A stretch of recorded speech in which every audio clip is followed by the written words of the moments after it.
Hello there, ladies and gentlemen. I am ManyNinjas. Welcome to the newest installment of the Retro Ninja Gaming series, where we focus on games from a bygone era where things like downloadable content, day one updates, and various other odds and ends of the modern era didn't quite exist yet. For those just joining the program, it's no secret really that of the various genres of games out there, I'm a particular fan of the beat-em-up genre.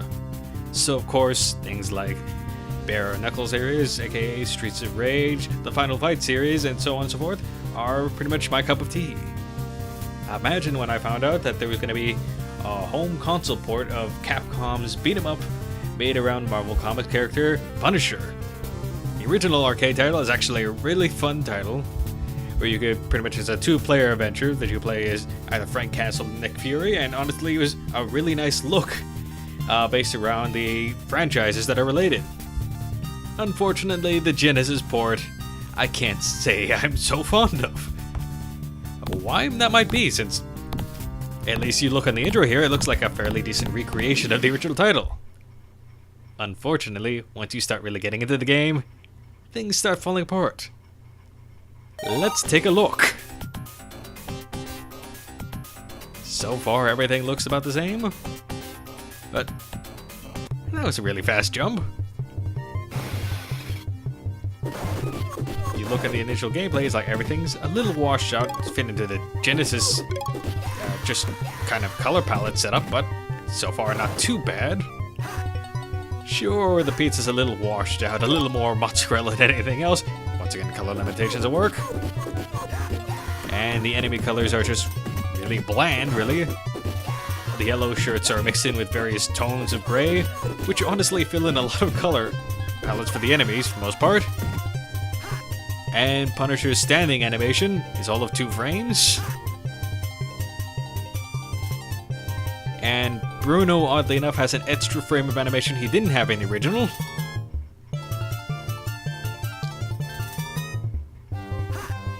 That's weird enough. Oh, and the shooting controls are honestly choppy as hell, especially if you're used to the arcade timing.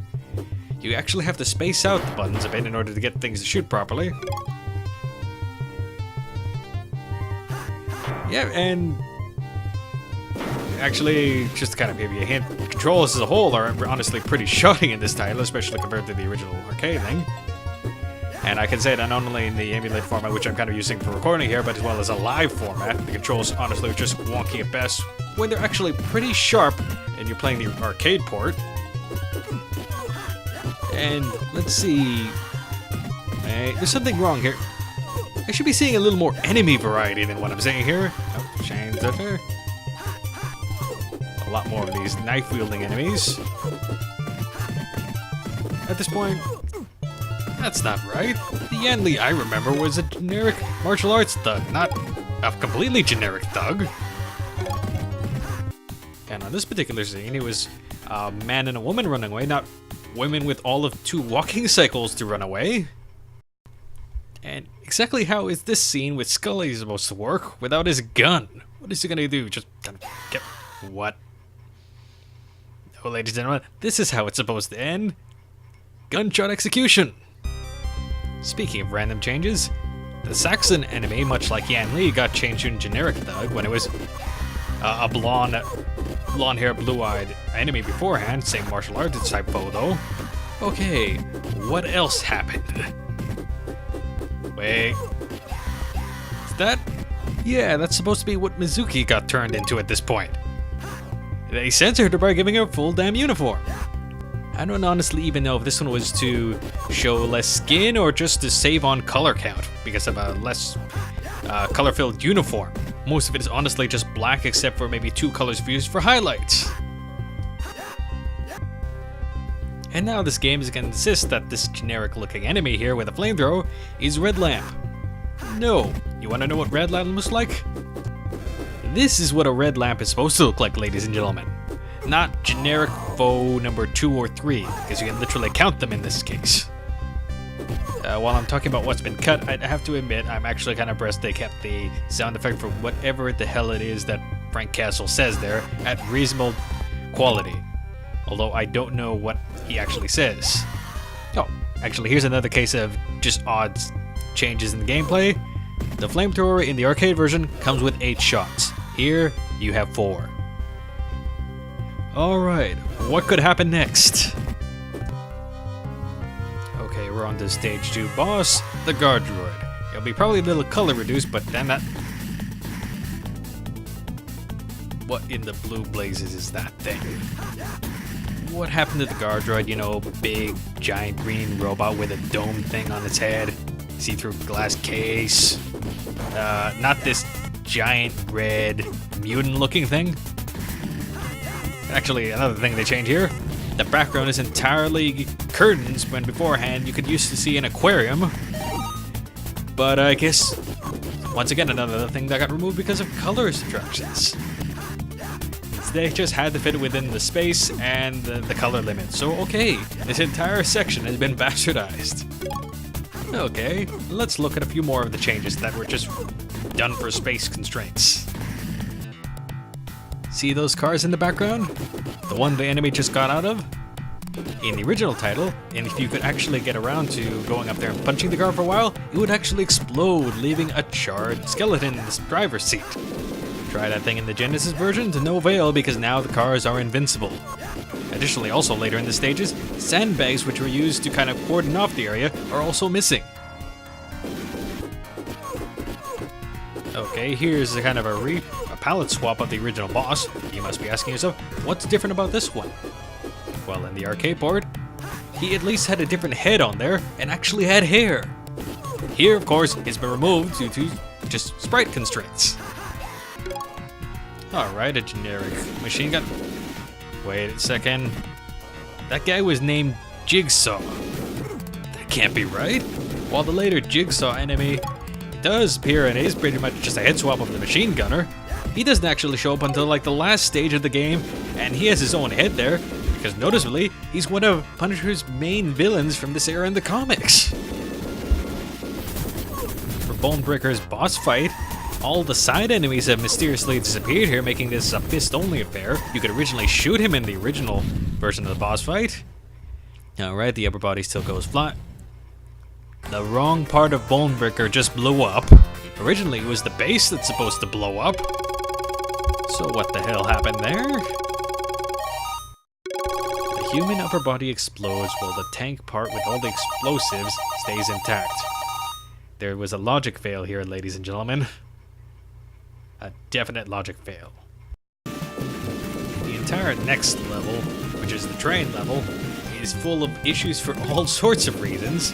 And you'll notice that there are actually a few missing weapons here, like there would actually be a Ghosts and Goblins-esque lance you could throw at enemies here. Your level transitions in order to originally get on the train are missing entirely. You just magically appear on the train. And when you're switching to other parts of the train, instead of using the in-game camera to zoom you in there, you'll just magically appear in those other sections as well. Oh, let me pull up a screenshot. Here's what your lance looks like for reference. Basically, it's a throwing item. And those tanks in the background, you can't actually destroy them in this port. In fact, most of the destructible items in the original arcade title can't even be touched in this version, which is kind of a running theme. And yeah, there are so many bad parts on this stage alone, with things that had to be cut out in order to go in. Space constraints is not even funny.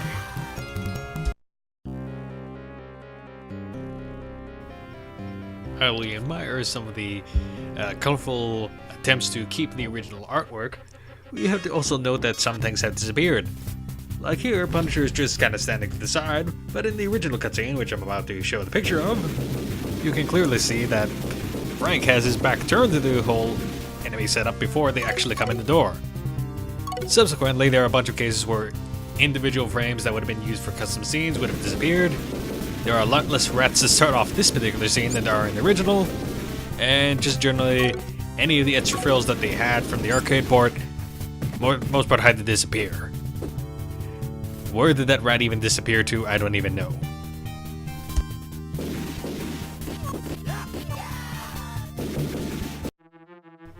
As for my final thoughts toward this particular title, just to summarize everything, I'm actually a pretty big fan of the original arcade version of the Punisher title.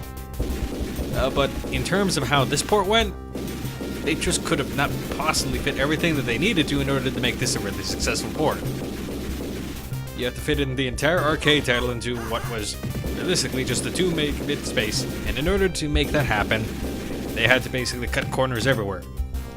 The music itself, well, it's dumbed down a bit in order to fit within the constraints of the sound font for the Genesis, which, although it has kind of a dirty sound to it with the synthesizer there, the Genesis sound font is actually pretty nice, and admittedly the music is some of the better part of the title.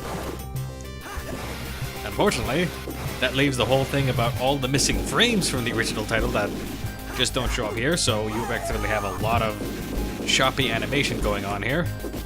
You have to remove a bunch of elements in order to make this screen pretty much to fit the screen limitation for pretty much objects for the most part, which makes some areas feel particularly sparse.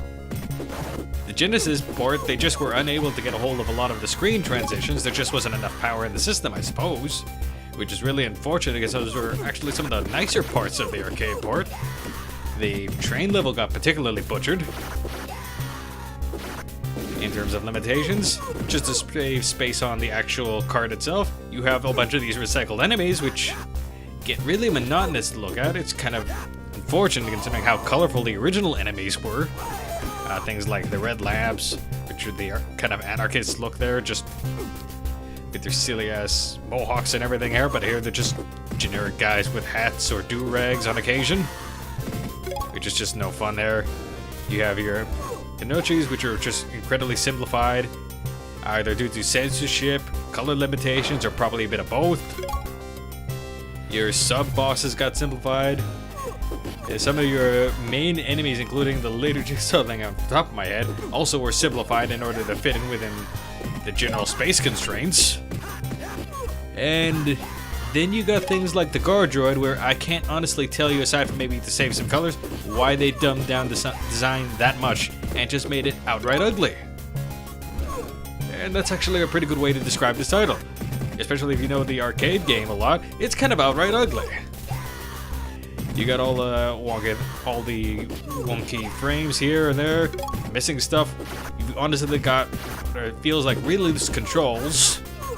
Kind of hard to do a lot of things here. The shooting segments of the game really suffer, which is really unfortunate because how relatively smooth it is in the first title, in the arcade version. And the worst part of all is, if you're trying to pick up this game in more recent times, you're actually going to be paying a pretty penny of it just because this game is for some reason hard to find. Not that I would recommend really looking for it. Here's what I'll say regarding the Punisher beat 'em up. Assuming at some point it ever shows up on the future for the PlayStation Network or Xbox Live Arcade, then I would say I would highly recommend getting that title, especially if they have any online co-op like what they've been doing with certain other Capcom beat 'em ups that appeared during later parts. I know the Dungeons and Dragons Shadow of Mysteria or Mysteria Chronicles was particularly fun, although unfortunately the online is a bit lackluster at the moment. It's really intermittent at this point, finding a room. But if they ever do something like that, I'd recommend the title. I would not recommend trying to find the Genesis port of this game, as really if you do so, you'll only be punishing yourself and your wallet, ladies and gentlemen. And that's all I really got to say at this point. Thank you all for watching. Yeah, that sums it up. That would also not happen in the arcade version, by the way. What a game, ladies and gentlemen. Thank you all for watching this episode of Retro Ninja Gaming. Hopefully next time we'll be talking about a more fun title. Take care and catch you all later.